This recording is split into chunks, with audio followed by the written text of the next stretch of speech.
amigos, bienvenidos a nuestro programa. Hoy hablaremos de un club bastante peculiar, el llamado Club de los 27. Se trata de varios personajes que por diversas circunstancias murieron todos a los 27 años. Empecemos de una vez.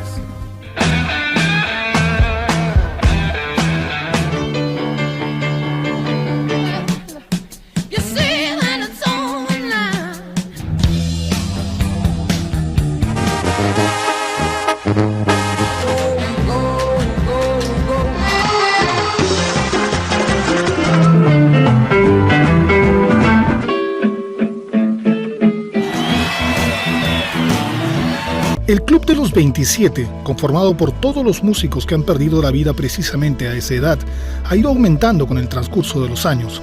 Se trata de una leyenda que muchos no toman a la ligera.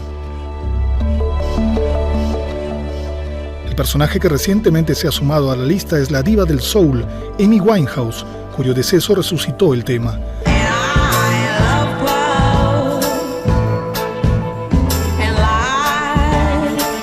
Quizás lo que más alimentó la leyenda fueron las muertes casi consecutivas de algunos músicos que estaban en la cumbre de su carrera cuando fallecieron.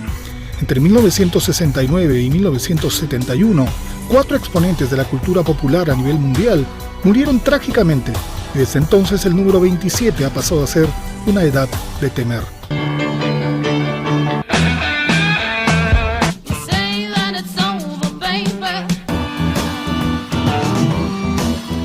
Un poco irónico, un club de muertos, ¿no? Por sobredosis en realidad, y todos son músicos. Esotéricos, numerólogos y simples fanáticos tienen sus propias teorías.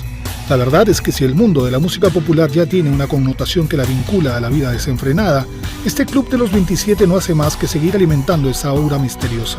Lo de la edad es una coincidencia, aunque 27 años es también una etapa importante en el desarrollo de una persona, porque sigues siendo joven, pero ya a los 27 años tienes una cierta experiencia de vida y tu personalidad está más determinada. Un ciclo numerológico consta de 9 años. Al terminar 9 años se cierra un ciclo antes de comenzar otro. Fallecieron a los 27, es decir, cuando todos ellos estaban cerrando su tercer ciclo numerológico de 9 años. Tal vez ellos no pudieron hacer frente a una fama que arrancaba de sus confundidas mentes sus peores demonios, temores y frustraciones. Una fama que se conjugaba con la soledad y la desolación. Para muchos una simple coincidencia, para otros el macabro resultado que la vida te cobra por no haber valorado lo que te dio. Los que se meten en este mundo oscuro de las drogas y el mal uso de las anfetaminas, de los barbitúricos, de los enervantes, ¿no? Bueno, tarde o temprano van a tener este final, ¿no? James Dean dijo una frase que luego ha sido adaptada a la lista, pues resume su esencia. Vive rápido, muere joven y deja un bonito cadáver. Así vivieron y así murieron, demasiado rápido. A poco que rebotó, parado, la luz se fue quien corrió, parado, su sueño tenía una estrella, llena de gol y gambeta. Rodrigo Alejandro Bueno nació en mayo del 73 en Córdoba, Argentina, y desde niño formó parte del mundo de la música y el espectáculo en su ciudad. Su padrino fue Juan Carlos La Mona Jiménez, una leyenda del cuarteto argentino, un estilo musical muy bailable y típico de Córdoba, una ciudad importante ubicada en la sierra de ese país. Soy de la Universidad Córdoba, te quiero tanto. Yo soy cordobés, me gusta el vino y la joda, y lo tomo sin soda, porque así pega más. Desde el principio de su carrera alguien lo rebautizó simplemente como Rodrigo y además como El Potro, pero una tragedia lo marcaría para siempre. Cuando tenía 22 años su padre, que también era su representante, murió en sus brazos por un problema cardíaco. Llegan cuando empieza el baile y no pierden tiempo para entrar. En los años 90 grabó una decena de álbumes de cuarteto, unos más exitosos que otros, pero su verdadera fama llegaría con el disco Cuarteteando, editado en 1998. Desde entonces apareció en todos los programas de la televisión argentina y se convirtió en un personaje súper mediático. Mira qué ironía, querida, él no te entrega nada, en cambio yo te ofrezco mi vida con solo una mirada. Esa popularidad se elevaría mucho más aún cuando se hizo amigo de Diego Armando Maradona y en el 2000 le dedicó la canción La Mano de Dios. A poco que debutó, parado, la luz se fue quien corrió, parado, su sueño tenía una estrella, llena de gol y gambeta.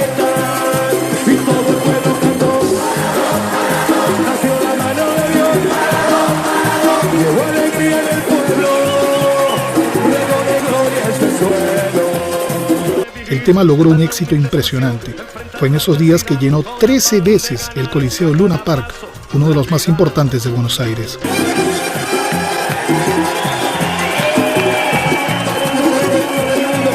Todo terminó el 24 de junio del 2000 cuando Rodrigo fue al sintonizado programa La Biblia y el Calefón. Tras la grabación fue a cenar con su familia, sus músicos y su representante, y allí se encontró con Fernando Olmedo, hijo del desaparecido humorista de televisión Alberto el Negro Olmedo. Allí Rodrigo lo invitó a un concierto en la discoteca Escándalo, el que fue grabado por el popular programa de televisión El Rayo. Cuando toda su familia y ambos regresaban de esa presentación por la ruta La Plata a Buenos Aires, se produjo un accidente automovilístico que le quitó la vida a Olmedo y a Rodrigo. El potro tenía, obviamente, 27 años. A su velorio acudieron miles de personas, entre ellas celebridades como Diego Armando Maradona y Susana Jiménez, y el lugar de su muerte, en medio de la carretera, se convirtió desde entonces en un santuario para los argentinos.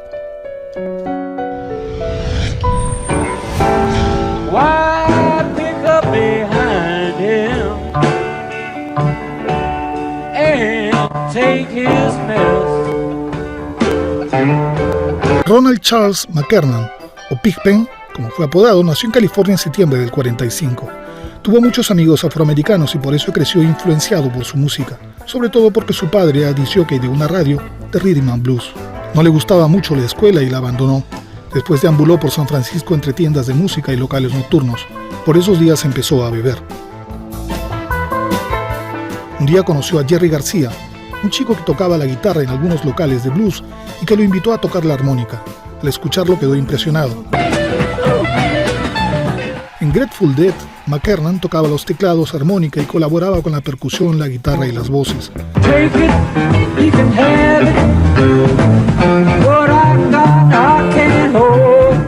Empezaron a presentarse en fiestas psicodélicas en donde el LSD era consumido en altas dosis, así como la marihuana y el alcohol.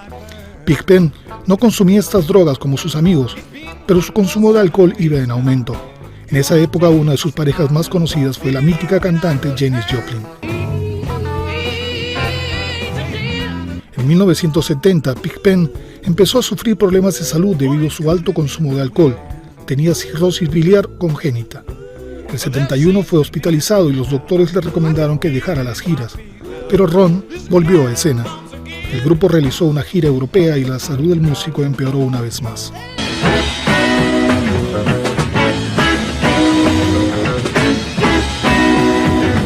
El 17 de junio del 72, Pig Pen participó de su último show y se despidió de su público para siempre en el Hollywood Bowl de Los Ángeles. Su exceso con el alcohol le provocó una hemorragia en el tracto intestinal que lo llevó a la muerte en marzo del 73. Lo irónico es que él ya había dejado la bebida, pero demasiado tarde.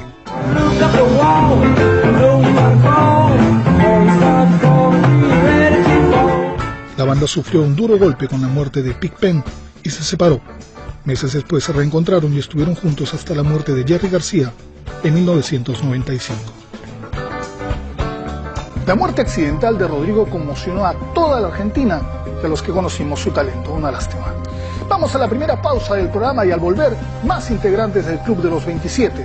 El guitarrista de los Stones, Brian Jones, la cantante Amy Winehouse y el extraordinario Jimi Hendrix. Ya regresamos.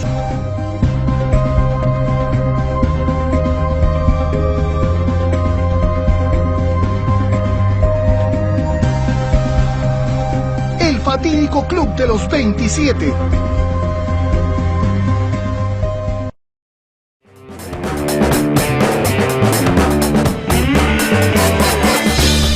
Estamos de regreso en el programa y en esta secuencia, el ahogamiento del guitarrista de los Rolling Stones, Brian Jones, la extraña muerte del guitarrista Robert Johnson y el asesinato de Valentín Elizalde en Sinaloa, en México.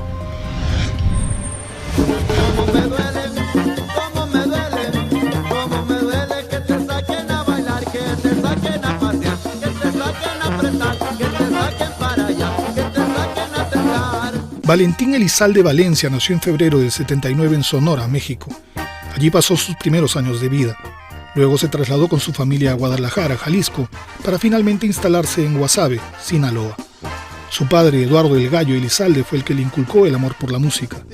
Lo llevaba a sus presentaciones donde el pequeño Valentín ayudaba a vender discos y cassettes. Dice el doctor a su esposa Voy a llevarte a cenar. Ya por entonces había decidido que sería cantante como su padre y empezó a presentarse en los bailes. Preparó su primer CD con canciones propias, en donde hablaba de las tradiciones de su pueblo, de amores y desencantos. Dime cómo he de olvidarme de tu forma de amar, de esa forma tierna y loca que me hacía amarte más. Nunca, nunca te olvidaré. A los 19 años se casó con su novia Gabriela Savage, matrimonio que no tuvo la aprobación de sus familias por considerarlos demasiado jóvenes. Valentín también estudiaba Derecho en la Universidad de Sonora, pero nunca ejerció, debido a que para entonces sus shows musicales lo absorbían mucho. Tuvo una hija con Gabriela, de la que después se divorció. Hoy me has escrito una carta que te vas a marchar. A los 25 años y con varios álbumes publicados, Valentín, llamado El Gallo de Oro, ya tenía una fructífera carrera en el mundo de los gruperos, compartiendo escenario con bandas como El Recodo, Los Tigres del Norte, Lupillo Rivera y otros más. Dicen por ahí que tú quieres volver, que piensas regresar conmigo. Sin embargo, su carrera se vio truncada la madrugada del 25 de noviembre del 2006, cuando después de una presentación en Tamaulipas y mientras viajaba en su camioneta, fue acribillado junto a su manager y su chofer. El ajuste de cuentas se le adjudicó al Cártel del Golfo por la amistad que Valentín tenía con miembros del Cártel de Sinaloa. Otra versión decía que su tema, A mis enemigos, era un mensaje de un cártel al otro. Su muerte habría sido la respuesta a esta provocación. Así lo dice el refrán, para aquellos que andan hablando de la gente que trabaja y que no andan vacilando. Estas y otras versiones hubo sobre la muerte del intérprete. Finalmente hubo un circo mediático en el que también entró a jugar la familia del difunto y las madres de las 3 hijas de Valentín por las regalías y las propiedades del cantante.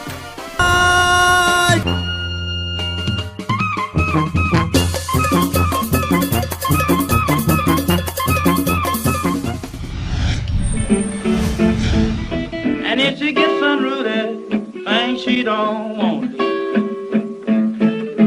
If she gets unruly, things she don't want. Su vida es legendaria. Robert Leroy Johnson nació en mayo de 1911 en Mississippi, Estados Unidos. Su madre era hija de esclavos y tuvo a Robert con un amor pasajero llamado Noah Johnson. Cuando aún era un niño, su madre le confesó que su marido no era su padre biológico. En 1929, a los 17 años, contrajo matrimonio con Virginia, de 16, que salió embarazada y que murió durante el parto junto a su bebé. Gran guitarrista autodidacta y considerado el rey del Delta del Blues, en alusión a la delta del río Mississippi, Robert Johnson solo grabó una treintena de canciones.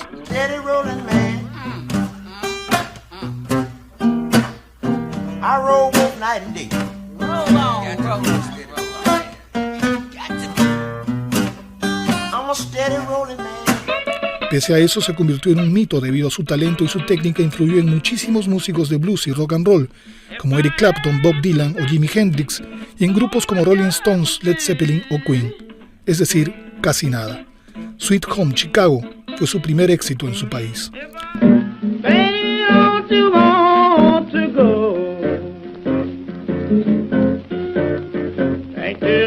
California, my sweet home, Chicago.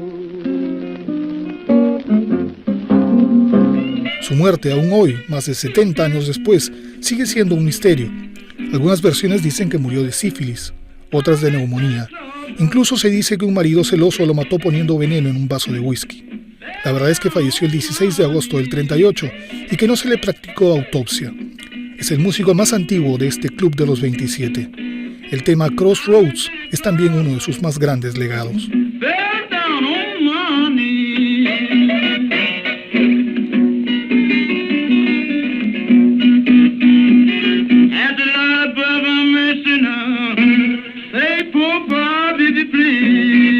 Robert Johnson, conocido en algunos lugares de los Estados Unidos como el abuelo del rock, ha sido considerado por la revista Rolling Stone como el quinto mejor guitarrista de todos los tiempos, después de Jimi Hendrix, Duane Allman, B.B. King y Eric Clapton, y delante de Jimmy Page, Keith Richards, Carlos Santana y George Harrison, entre otros. La leyenda asegura que un día vendió su alma al diablo en el cruce de la autopista 61 con la 49 en Clarksdale, Mississippi, a cambio de interpretar el blues mejor que nadie en el mundo. Tranquilo, Robert, el pacto surtió efecto.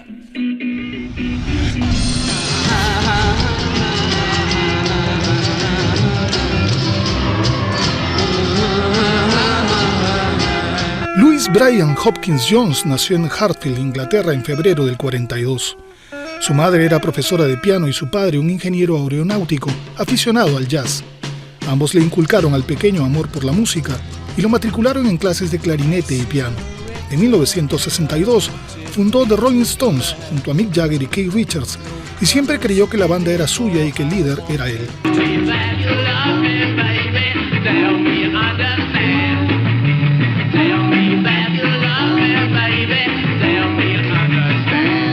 Dicen que arreglaba con los empresarios que los contrataban para cobrar más que los demás y que pedía mejores habitaciones para él.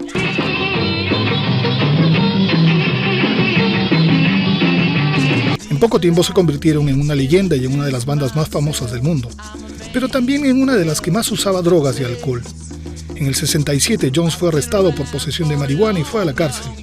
En el grupo tampoco funcionaban muy bien las cosas, sobre todo con Richards, quien le había quitado una novia. Pero los problemas iban más allá de asuntos de mujeres.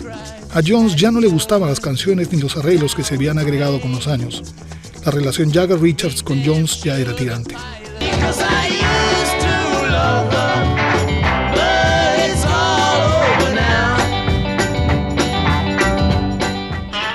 Brian tuvo un comportamiento cada vez más alterado. Fue internado varias veces pero no pudo salir del pozo. La banda decidió expulsarlo el 8 de junio del 69. Menos de un mes después, el 3 de julio, Brian Jones fue encontrado muerto flotando en la piscina de su mansión.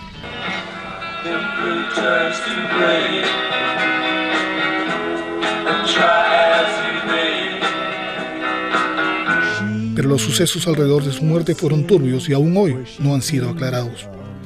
Según se reportó, el cuerpo del músico fue encontrado alrededor de las 2:30 de la madrugada por su novia Anna Walling, quien dijo haberlo dejado nadando por la noche.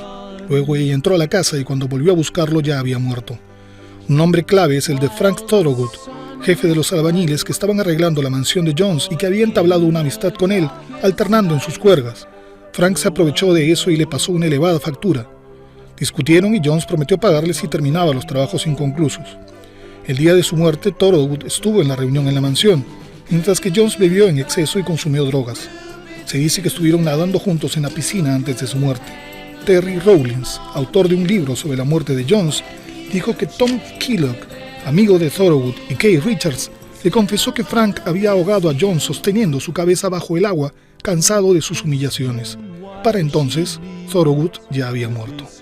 Aún hoy, allegados al músico, entre ellos la madre de uno de sus hijos, quieren exhumar sus restos para aclarar los hechos.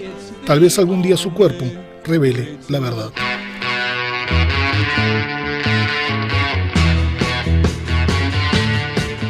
Brian Jones fue un fabuloso guitarrista en la mejor época de los Stones. Vamos a la publicidad y más adelante, cómo murieron Jimi Hendrix, Janis Joplin y Jim Morrison, el cantante de The Doors.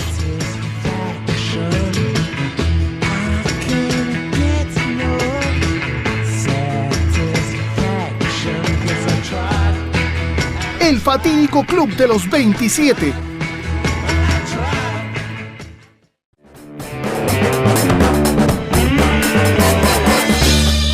Ya estamos de regreso en el programa y en esta secuencia otros 3 miembros del Club de los 27, 3 míticos personajes: el guitarrista Jimi Hendrix, el cantante de The Doors, Jim Morrison, y la estupenda cantante de jazz y blues, Janis Joplin.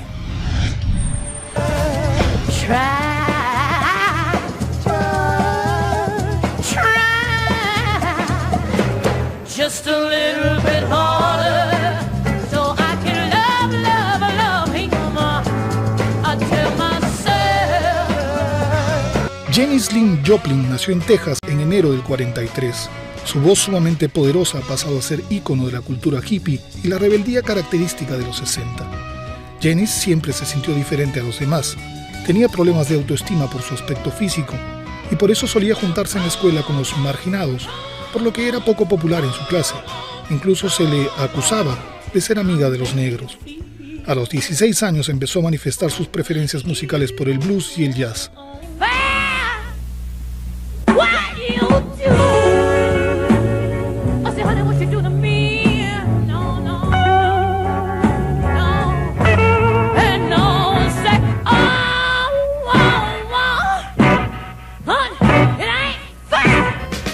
Su voz empezó a escucharse en algunos bares mientras estudiaba Bellas Artes, pero su afición por la música iba acompañada por su adicción al alcohol y abandonó sus estudios.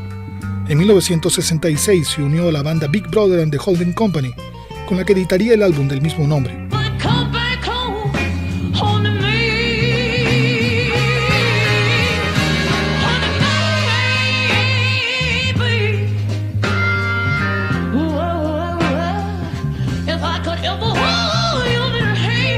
Con ellos actuó en varios festivales como el de Monterrey en 1967 y la prensa empezó a prestarle mucha atención.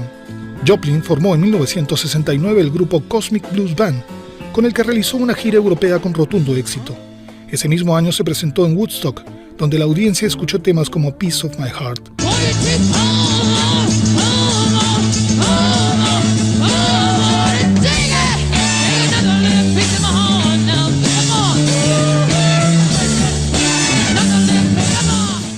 En ese año también empezó a consumir heroína, además de su adicción al alcohol, por lo que su imagen se veía cada vez más deteriorada.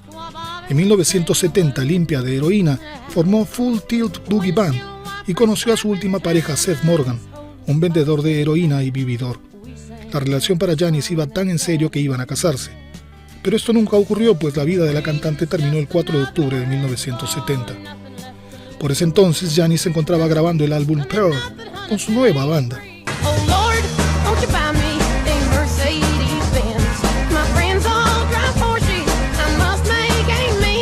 Ese fatídico octubre, Janis salió del estudio feliz del resultado que estaban teniendo las sesiones y se fue a tomar unos tragos a un bar. Luego de eso regresó a su habitación y, según dicen, realizó llamadas a su novio que nunca le respondió. Una vez sola decidió buscar consuelo en una aguja, inyectándose heroína de la más alta pureza. Al día siguiente su cuerpo fue encontrado inerte al lado de su cama en su habitación en el Motor Hotel en Los Ángeles. Joplin fue cremada y sus cenizas esparcidas en el océano. A las 6 semanas salió un disco póstumo que se convirtió en un éxito que Janis no pudo disfrutar. Joplin pasó a ser parte del clan Vive Rápido, Muere Joven y Deja un Bonito Cadáver. En el 2008, la revista Rolling Stone la ubicó en el puesto 28 de las 100 mejores cantantes de todos los tiempos. Una voz ronca, potente y rebelde que se fue tan rápido como vivió.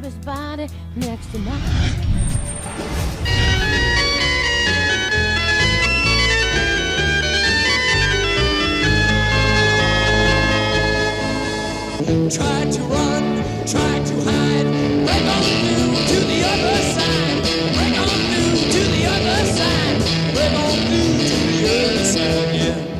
James Douglas Morrison Clark era el nombre completo del mítico poeta, cantante y compositor Jim Morrison, líder de la popular banda The Doors y que nació en diciembre del 43 en Melbourne, Florida, Estados Unidos.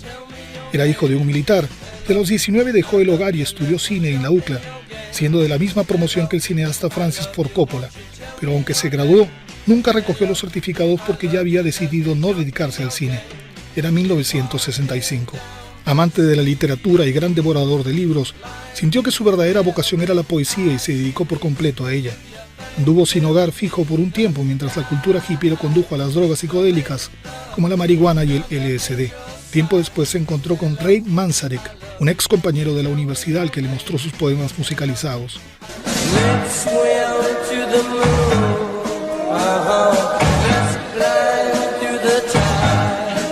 Ray quedó sorprendido por su talento y le propuso formar un grupo. Después se acoplarían Robbie Krieger y John Densmore. Nacía The Doors. Su tema Light My Fire fue número 1 en la revista Billboard por varias semanas. Come on, baby, light my fire. Come on, baby, light my fire. Try to set the night on fire. Morrison dependía del consumo de drogas antes de sus presentaciones, ya que sufría de pánico escénico, y fue cambiando su personalidad volviéndose cada vez más irreverente y provocador. Tras recibir múltiples denuncias, el cantante decidió irse a París con su novia Pamela Courson y dejar la música por la poesía. Por un tiempo estuvo limpio, pero luego volvió al alcohol y las drogas. Morrison falleció en circunstancias confusas el 3 de julio del 71. Su cuerpo fue encontrado en la bañera de su departamento en el barrio de Marais, París, y murió por un ataque al corazón. No se le practicó autopsia. Otras versiones hablan de un suicidio o un asesinato. Danny Sugerman, antiguo socio de Morrison, escribió en su libro Wonderland Avenue que en su último encuentro con Pamela Courson, esta le confesó que inyectó una dosis muy alta de droga a Morrison causándole la muerte. El cantante tenía fobia a las agujas y por eso nunca había consumido heroína. Otra teoría dice que Jim, por error, aspiró la heroína de Pamela, pensando que era cocaína. Pamela heredó los bienes de Jim, con el que estuvo más de 5 años. Ella nunca pudo recuperarse de su muerte y falleció por sobredosis de heroína a los 27 años, igual que su novio. La tumba de Jim Morrison en el cementerio Père Lachaise, en París, es actualmente un lugar de peregrinación para fans de todo el mundo.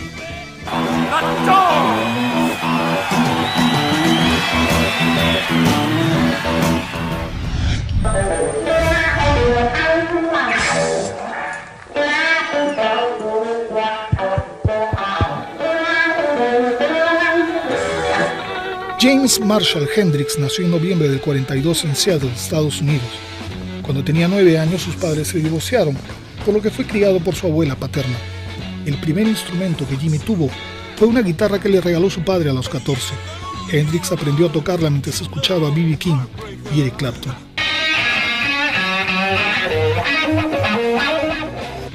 Entre 1964 y 65 tocó para artistas como Little Richards y Ike y Tina Turner, pero no estuvo con ellos mucho tiempo debido a que la teatralidad de Hendrix en el escenario los opacaba. Por esa época, Jimmy comenzó a consumir LSD y marihuana. En 1966 conoció al bajista de The Animals, el que le pidió que hiciera una versión del tema Hey Joe. El resultado fue tan bueno que llevó a Hendrix a Londres.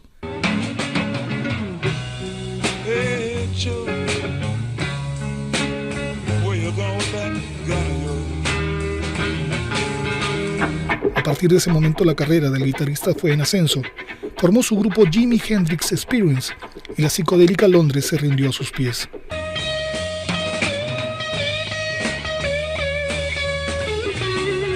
Hendrix no solo fue un dotado guitarrista, también fue poeta, compositor y cantante. Perfeccionista en todo lo que hacía, su banda se fue desmembrando debido a que exigió demasiado a sus miembros con sesiones interminables antes y durante las grabaciones. Algunos temas fueron grabados más de 40 veces en busca de la versión perfecta.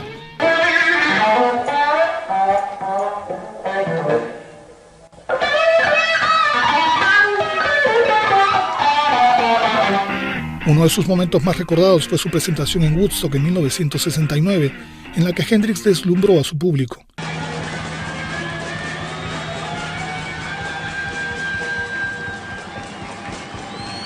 Durante 2 horas interpretó el himno de los Estados Unidos agregándole sonidos de bombas y disparos con metralletas solo con la guitarra, haciendo alusión a la guerra de Vietnam.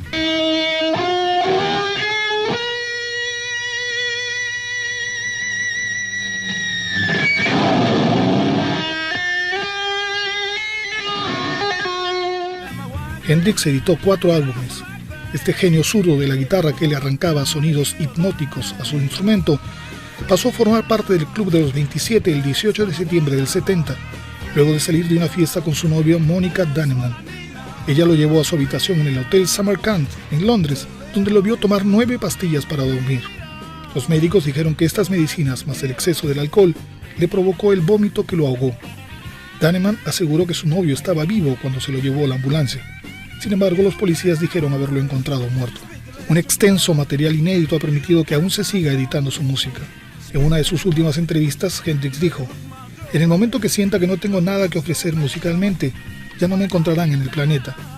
No sé si viviré hasta los 28, pero me han ocurrido cosas tan maravillosas en los últimos años que el mundo no me debe nada". Tanto talento el de estos 3 extraordinarios músicos. Vamos a la pausa y más adelante los 2 miembros más famosos del Club de los 27, Kurt Cobain y Amy Winehouse. Y además, un plus imperdible.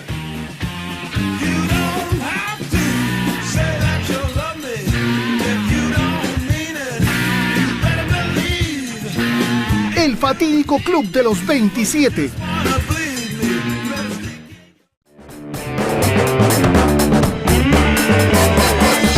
Estamos en la recta final de este programa y en esta secuencia el supuesto suicidio de Kurt Cobain, el líder de Nirvana, y un plus imperdible.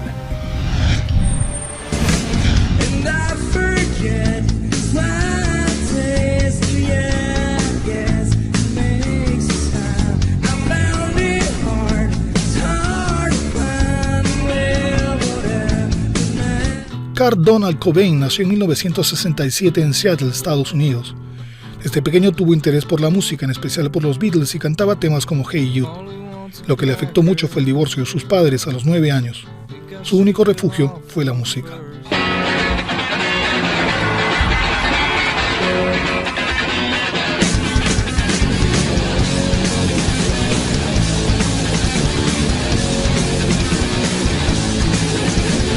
Su primera guitarra se la obsequió un tío a los 14 años. Intentó formar una banda con sus amigos, pero fue en vano. Luego conoció a Chris Novoselic, con quien empezó a tocar con su banda Fecal Mother. Años más tarde formaron Nirvana a mediados de los 80. Con Dave Grohl como baterista, el grupo asentó su estilo grunge y en 1991 sacaron Nevermind. Su single Smell Like Teen Spirit, o Huele a Espíritu Adolescente, se apoderó de las radios a nivel mundial. El éxito de la banda fue impresionante, convirtiéndose en un ícono.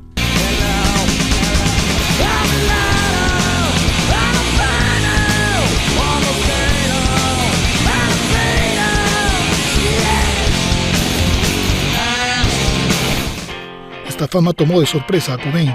Sus tendencias depresivas, una bronquitis crónica y un mal estomacal inexplicable fueron afectando emocionalmente al músico.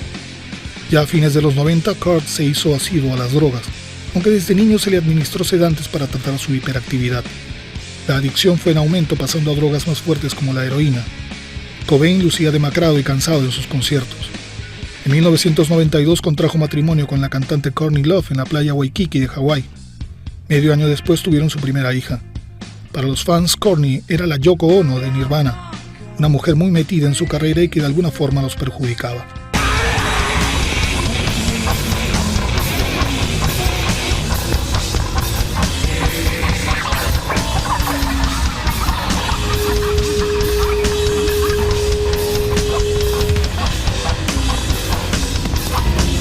Luego que nació su hija, Cobain trató de dejar las drogas, pero en su gira por Japón y Australia sufrió síndrome de abstinencia. A su regreso, el cantante volvió a consumir. El 5 de abril de 1994, Kurt Cobain entró al club de los 27. Su cuerpo sin vida fue hallado 3 días después en una habitación de su casa con un disparo en la cabeza. Se estableció que fue un suicidio, pero fue una de las muertes más controvertidas de la lista, pues hubo incongruencias en la investigación. El documental de Nick Brunfield, titulado ¿Quién mató a Kurt Cobain?, contiene una entrevista al músico El Duce, ex amante de Courtney Love, quien aseguró que ella le ofreció $50,000 por asesinar a Cobain de modo que parezca un suicidio, pero no aceptó la oferta.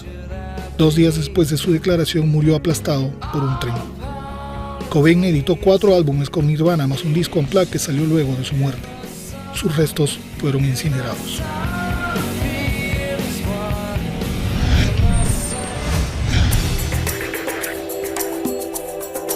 El 27, si es cierto, nos indica que la persona en sí terminó su tercer ciclo de 9 años, definitivamente. Lo que nos hace pensar que realmente esos jóvenes, la tercera vez que concretaban un ciclo numerológico de 9 años, de repente sí tenían algunas cosas que poner en orden y de repente no las habían puesto en orden. A pesar de que el Club de los 27 está conformado solo por músicos, hay otros personajes públicos y artistas que también murieron a esa edad. Aquí solo 3 casos. El hombre elefante, aquel joven con severas deformaciones cuya vida fue llevada a la pantalla grande, existió en la vida real en el siglo XIX. Su nombre era Joseph Carey Merrick y por su apariencia trabajó exhibiéndose como curiosidad en varios países europeos. El paciente ha sido llamado el hombre elefante. Una prueba de ADN practicada recién en el 2003 demostró que su mal no era elefantiasis como se pensaba, sino el síndrome de Porteus y neurofibromatosis. Merrick murió a los 27 años.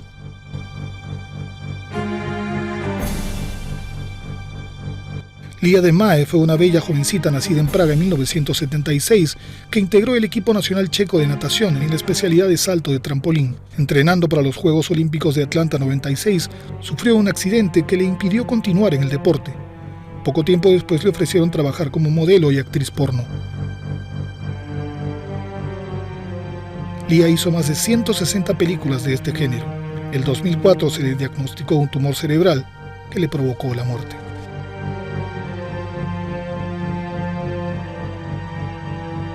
Y otro deportista que también tuvo un trágico desenlace fue Andrés Escobar. Este futbolista colombiano, nacido en marzo del 67, jugaba para el Atlético Nacional y en la selección de su país.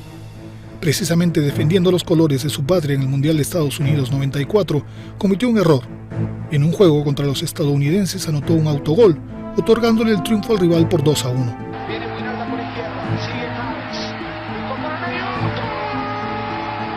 Este resultado fue crucial para la eliminación de Colombia en el torneo. Lo absurdo es que ese error deportivo lo pagó con la vida. De regreso a su país fue acribillado por un hombre vinculado al narcotráfico. Escobar tenía también, obviamente, 27 años.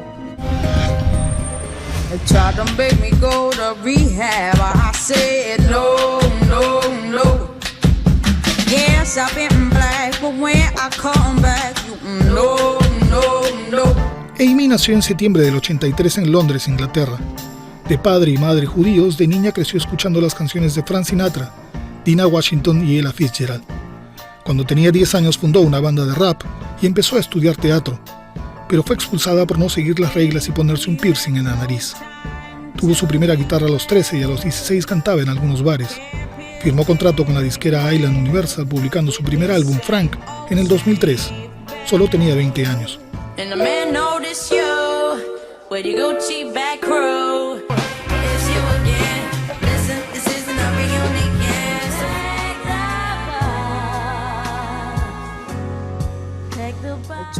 Entre la edición de su primer lanzamiento discográfico y el segundo, en el 2006, Amy había sufrido drásticos cambios físicos al reducir 6 tallas por sus problemas depresivos, por el alcohol, las drogas y trastornos alimenticios.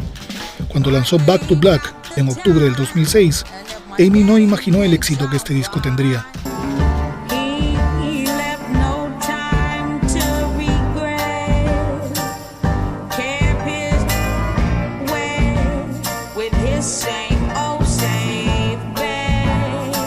Con más de 15 millones de copias vendidas, su extraño look, su cuerpo tatuado y su peinado la hicieron famosa en todo el mundo.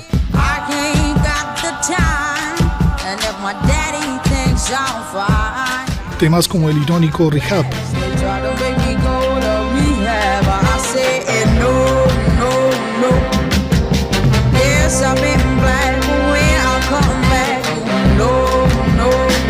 Back to Black,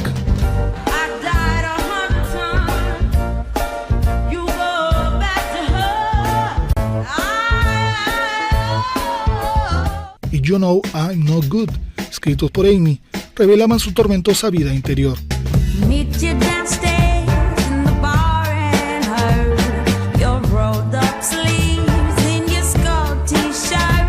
En el 2007 se le veía siempre ebria, realizando actuaciones de baja calidad y cancelando otras.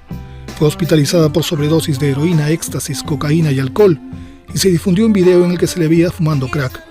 Sus agentes la llevaron a un centro de rehabilitación, pero fue en vano. Su vida sentimental tampoco fue bien. Se casó con su novio Blake Fiddler Civil, otro adicto como ella, pero sus constantes peleas los llevaron a los golpes. En el 2008 Amy ganó 5 Grammys, Mejor Artista Nuevo, Grabación del Año y Canción del Año, entre otras. Amy Winehouse. Amy Winehouse. Also Amy Winehouse. Amy Winehouse for Back to Black. And Amy Winehouse for Rehab. Can somebody wake her up this afternoon around 6 and tell her? Or drunk ass. Amy no asistió ya que se le negó la visa a Estados Unidos por uso y abuso de narcóticos y tuvo que cantar desde Londres You Know I'm No Good y Rehab.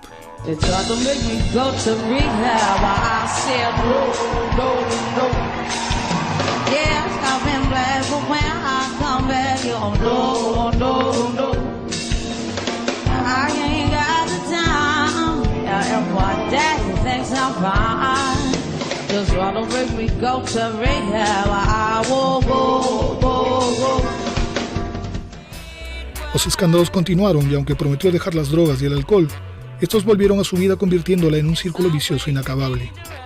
Amy, dueña de una magnífica voz que salía de un cuerpo cada vez más frágil. La voz blanca del soul fue finalmente encontrada muerta en su departamento el 23 de julio del 2011. La autopsia reveló que la causa fue la ingesta excesiva de alcohol, 5 veces más del permitido. Una espectacular voz desperdiciada por sus adicciones. Esto fue todo por hoy, amigos. Muchas gracias.